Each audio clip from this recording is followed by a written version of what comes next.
Magsasaing ako ng Japanese rice kasi gagawa ako mamayang soup ng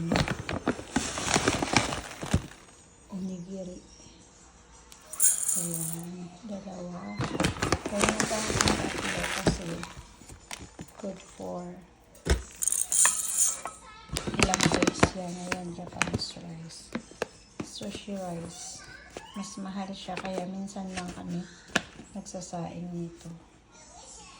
Gawa ako ng onigiri ham. Itong ham na to is leftover namin ng Sunday. Ko kasi ikuko ko yan siya. Kasama niya, lagyan ko ng sesame oil at saka white soy sauce. Naka-prepare na ang nori. So, ayan yung Japanese rice natin. Nakakook na ako kanina pa. Natin, hindi na ako naglalagay ng sibuyas or bawang kasi ito yung way. Or Japanese rice na kasi ito. Hindi ko lutuin lahat to, konti lang. Ang gagawin ko lang is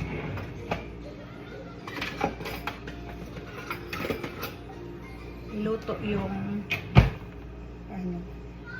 dinamihan ko yung ham kasi magbabaon si Todd bukas. Dito ko i-mix lahat. Kaya dinamihan ko ng olive oil yan para mag-oil-oily siya. Pag ibalot mo ng nori. Lutuin natin konti. White soy sauce lang yung nilagay ko, no?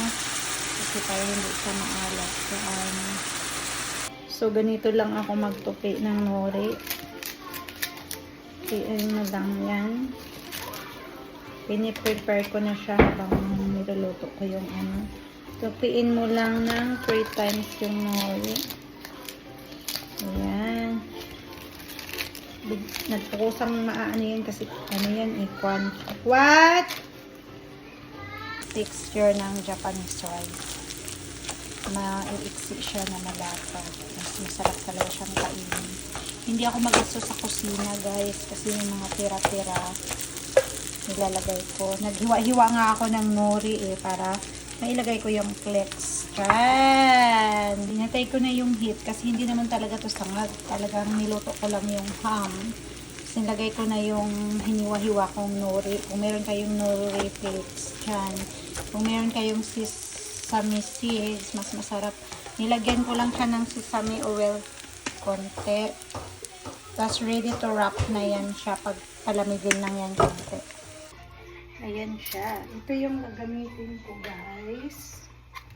Para sa ito na yung